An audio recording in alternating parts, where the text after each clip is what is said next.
वो गोदी मीडिया और वो राष्ट्रीय महिला आयोग जो मणिपुर पर खामोश रहता है, बृजभूषण शरण सिंह पर कोई कार्रवाई नहीं करता है, बलात्कारी राम रहीम के पैरोल पर रिहा होने पर कोई सवाल नहीं करता है, प्रज्वल रवन्ना पर चुप्पी साधे रहता है, वो आखिरकार स्वाति मालीवाल के मुद्दे को उठा रहे हैं। जी हां, आम आदमी पार्टी सांसद स्वाति मालीवाल आखिरकार सामने आ गई हैं। जैसे कि आप जानते हैं कि दिल्ली महिला आयोग की अध्यक्ष भी रही हैं स्वाति मालीवाल, और आम आदमी पार्टी से आज से नहीं बल्कि अन्ना के आंदोलन से जुड़ी हुई है। पार्टी की एक पुरानी और सशक्त नेता, और अब उनका बयान सामने उभर कर आ गया है दोस्तों। और मैंने आपसे कहा था कि स्वाति मालीवाल जिस दिन इस मुद्दे पर बयान देंगे, मैं उन्हें अपने चैनल पर जगह दूंगा। और आज एक बार फिर मैं कहना चाहता हूं कि स्वाति मालीवाल को मैं आमंत्रित करना चाहूंगा कि अगर वो चाहें तो मुझसे बात भी कर सकती हैं ऑन रिकॉर्ड। मैं उनसे इंटरव्यू भी कर सकता हूं। बहरहाल उन्होंने क्या कहा है आपके स्क्रीन पर। मेरे साथ जो हुआ वो बहुत बुरा हुआ। मेरे साथ हुई घटना पर मैंने पुलिस को अपना स्टेटमेंट दिया है। मुझे आशा है कि उचित कार्रवाई होगी। पिछले दिन मेरे लिए बहुत कठिन रहे हैं। जिन लोगों ने प्रार्थना की उनका धन्यवाद करती हूं। जिन लोगों ने कैरेक्टर असैसिनेशन करने की कोशिश की, यह बोला कि दूसरी पार्टी के इशारे पर कर रही हूं, भगवान उन्हें भी खुश रखे। देश में अहम चुनाव चल रहा है। स्वाति मालीवाल जरूरी नहीं, देश के मुद्दे जरूरी हैं। बीजेपी वालों से खास गुजारिश है कि इस घटना पर राजनीति न करे। यानी स्वाति मालीवाल कहीं ना कहीं भाजपा को भी नसीहत दे रही हैं। मगर एक जगह उन्होंने जिक्र किया कि जिन लोगों ने कैरेक्टर असैसिनेशन करने की कोशिश की, यह बोला कि दूसरी पार्टी के इशारे पर कर रही हैं, भगवान उन्हें भी खुश रखे। मैं आपको बतलाना चाहूंगा दोस्तों, मैंने एक महिला पत्रकार का ट्वीट देखा था और उसमें उस महिला पत्रकार ने कहा था कि स्वाति मालीवाल क्या बीजेपी में शामिल होने वाली हैं। मेरा यह मानना है दोस्तों कि दूध का दूध और पानी का पानी जांच के बाद हो जाएगा। मगर उससे पहले यह कहना कि वो भाजपा के लिए काम कर रही हैं, यह सरासर गलत है। और इस तरह का बयान कम से कम एक महिला पत्रकार को नहीं देना चाहिए। बहरहाल मैं आपको बतलाना चाहूंगा कि जिस लिखित शिकायत का जिक्र स्वाति मालीवाल कर रही हैं, उसके अंदर वो बाकायदा फिजिकल असॉल्ट की बात करते हैं। वो वैभव कुमार द्वारा लात और घूंसों से मारने की बात कर रही हैं। उन्होंने क्या कहा, मैं आपको पढ़ के सुनाना चाहता हूं। आम आदमी पार्टी सांसद स्वाति मालीवाल ने दिल्ली पुलिस को लिखित शिकायत दी है। इसमें स्वाति ने कहा है कि वैभव ने मुझे थप्पड़ मारा, लातों से मारा, मेरे पेट में मारा, इतना ही नहीं मेरी बॉडी पर हमला किया। दिल्ली पुलिस ने सीएम केजरीवाल के पूर्व पीए वैभव कुमार के खिलाफ एफआईआर दर्ज कर ली है। पुलिस ने वैभव कुमार के खिलाफ आईपीसी की धारा 354, स्त्री की मर्यादा को ठेस पहुंचाना, 506 आपराधिक धमकी, 509 किसी महिला की गरिमा का अपमान करने के उद्देश्य से कुछ कहना, इशारे या कार्य करना, और 323 स्वेच्छा से चोट पहुंचाना के तहत एफआईआर दर्ज की है। वहीं स्वाति मालीवाल मेडिकल के लिए एम्स रवाना हो गई हैं। अब तक वैभव कुमार का क्या पक्ष है, यह सामने बात नहीं आई है। मगर हां, एनडीटीवी के शरद कुमार ने यह ट्वीट किया है जो मैं आपको पढ़ के सुनाना चाहता हूं। एनडीटीवी के शरद शर्मा क्या कहते हैं आपकी स्क्रीन पर। अरविंद केजरीवाल के सहयोगी विभव कुमार को मैं 13 साल से जानता हूं। वे बेहद सरल, सहज और शांत स्वभाव के व्यक्ति हैं। आज तक किसी से मारपीट करना तो दूर, किसी पर चिल्लाते भी नहीं देखा। जो भी पत्रकार उनको जानते हैं मेरी बात से सहमत होंगे। ऐसे में स्वाति मालीवाल जैसी महिला से मारपीट जैसी बात, जबकि विभव कुमार और स्वाति मालीवाल एक्टिविज्म के दिनों से दोस्त हैं। मैं स्वाति मालीवाल के आरोप पर कुछ नहीं बोल रहा। वैसे भी एफआईआर हो गई है, जांच में सारा मामला सामने आ जाएगा। लेकिन मुख्यमंत्री निवास के ड्राइंग रूम में इस तरह की मारपीट की कहानी अभी स्वाति मालीवाल की तरफ से आई है। अभी दूसरा पक्ष भी सामने आना बाकी है। दूसरा पक्ष भी सामने आना बाकी है। दोस्तों, मैं आपको बतलाना चाहूंगा कि स्वाति मालीवाल का सवाल जो है वो लगातार मुख्यमंत्री अरविंद केजरीवाल के गले की फांस बन गई है। जब अखिलेश यादव के साथ उन्होंने प्रेस कॉन्फ्रेंस किया तो यह मुद्दा वहां पर भी उठा। अखिलेश ने कहा कि इससे ज्यादा जरूरी मुद्दे हैं। केजरीवाल ने सवाल का जवाब भी नहीं दिया। संजय सिंह ने सवाल का जवाब दिया और फिर उठकर चले गए और फिर प्रेस कॉन्फ्रेंस वहीं पर खत्म हो गई। देखिए क्या हुआ था।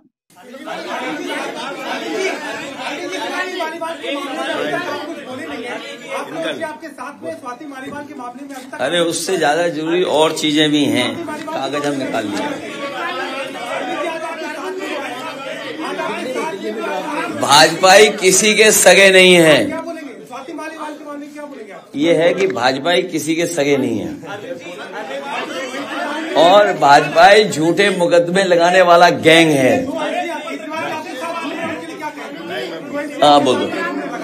एक बार बोल रहे हैं, बता रहे। हाँ मैं बोल रहा हूँ। एक सेकंड बोल रहा हूँ।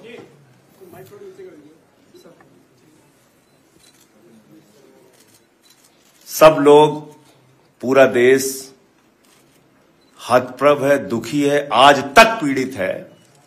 मणिपुर के अंदर एक कारगिल योद्धा की पत्नी को निर्वस्त्र करके घुमाया गया, सैकड़ों महिलाओं के साथ दरिंदगी हुई। भारत के प्रधानमंत्री खामोश रहते हैं। हजारों महिलाओं के साथ प्रज्वल रवन्ना ने बलात्कार किया, दरिंदगी की, मां की उम्र की महिलाओं के साथ। प्रधानमंत्री कहते हैं ये भारत को मजबूती देगा, इसी को वोट देना। ये भारत का भविष्य है प्रज्वल रवन्ना, उसको भगा दिया जाता है बीजेपी के द्वारा। पहलवान बेटियां जब जंतर मंतर पे लड़ रही थीं न्याय मांगने के लिए, तो यही स्वाति मालीवाल जो महिला आयोग की अध्यक्ष थीं, रात में उनके समर्थन में गई थी। पुलिस के लोगों ने घसीट के मारा था। हमने देखा यहीं उत्तर प्रदेश के अंदर कुलदीप सेंगर के मामले में, हाथरस के मामले में देश के प्रधानमंत्री खामोश रहते हैं, एक शब्द नहीं बोलते। आम आदमी पार्टी हमारा परिवार है, पार्टी ने अपना रुख साफ कर दिया है और मैं चाहता हूं जितने विषय मैंने आपके सामने रखे हैं, देश के प्रधानमंत्री और भारतीय जनता पार्टी को जवाब देना चाहिए। स्वाति मालीवाल के मामले में जवाब देना, जब वो पहलवान बेटियों के लिए जंतर मंतर पे न्याय मांगने गई थी स्वाति मालीवाल जी, उस समय घसीट के मरवाया पुलिस वालों से।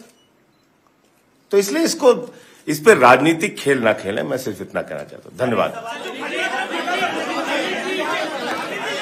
इस मुद्दे पर एएनआई ने प्रियंका गांधी वाड्रा से भी बात की थी। उनका क्या जवाब है आपकी स्क्रीन पर। महिलाओं के साथ कुछ भी गलत होगा, मैं उनके साथ खड़ी रहूंगी। यह आम आदमी पार्टी का अंदरूनी मामला है, वे आपस में निर्णय लें। दरअसल प्रियंका गांधी वाड्रा का यह बयान तब आया था जब स्वाति मालीवाल ने लिखित शिकायत दर्ज नहीं की थी और अब एफआईआर भी दर्ज हो गया है। जैसे कि आपने शरद शर्मा को सुना कि वैभव कुमार सरल व्यक्ति हैं। मैं वैभव कुमार को जानता हूं, मगर उतने करीबी से नहीं जानता हूं जितने करीबी से शरद शर्मा जानते हैं। मैं स्वाति मालीवाल को भी जानता हूं और स्वाति मालीवाल की तस्वीर जो पहली बार मैंने देखी थी जब निर्भया आंदोलन में सड़क पर उन्हें दिल्ली पुलिस ने मारा था। वो लगातार महिलाओं के मुद्दे पर अपना परिचय देती रही हैं और यही वजह है कि उन्हें दिल्ली महिला आयोग का अध्यक्ष बनाया गया और बात वहां नहीं रुकी, उन्हें फिर राज्यसभा का सांसद भी बना दिया गया और अब यह घटना सामने उभर कर आई है। यकीनन भारतीय जनता पार्टी इस मुद्दे को बड़ा बना रही है।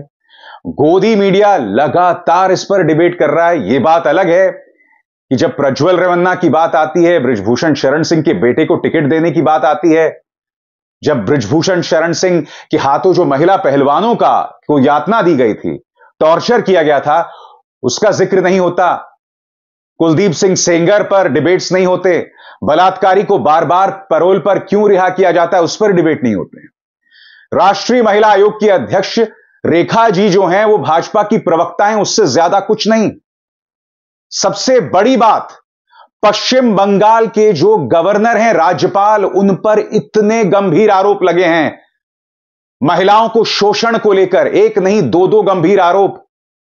मैं आपसे सवाल पूछना चाहता हूं, इतना गंभीर मामला एक राज्य के राज्यपाल पर, उस पर डिबेट क्यों नहीं हो रही भाई? डिबेट होनी चाहिए ना।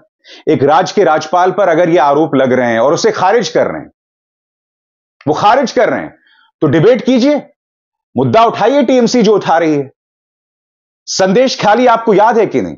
संदेश खाली पर गोदी मीडिया लगातार लगा रहा कि औरतों का बलात्कार हुआ, बलात्कार हुआ, बलात्कार हुआ। अब बाकायदा वो स्टिंग ऑपरेशन आया था जिसमें उस भाजपा के नेता ने कहा था, नहीं नहीं, हमने उन औरतों को डरा धमकाकर, बरगलाकर अपने पक्ष में बयान दिलवा दिया था। उसके बाद वो महिलाएं सामने आईं। महिलाओं ने इंटरव्यू में कहा कि कोरे कागज पर हमसे दस्तखत कराए गए। तो संदेश खाली में भाजपा के प्रोपेगेंडा का तो डिबेट हुआ, मगर जब हकीकत आई संदेश खाली में, उस पर भाजपा से सवाल क्यों नहीं किए गोदी मीडिया ने? वो खबर फिर दैनिक जागरण में क्यों नहीं छपी, मैं समझना चाहता हूं। या छपी भी होगी तो अंदरूनी किसी पन्ने पर।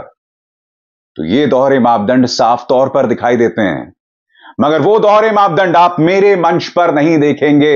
मेरे मंच पर दूध का दूध और पानी का पानी होगा। मुद्दे उठाए जाएंगे, लगातार उठाए जाएंगे, चाहे संदेश खाली हो, स्वाति मालीवाल हो या जो मर्जी मुद्दा, उसे मैं अपने मंच पर स्थान दूंगा। अविसार शर्मा को दीजिए इजाजत। नमस्कार।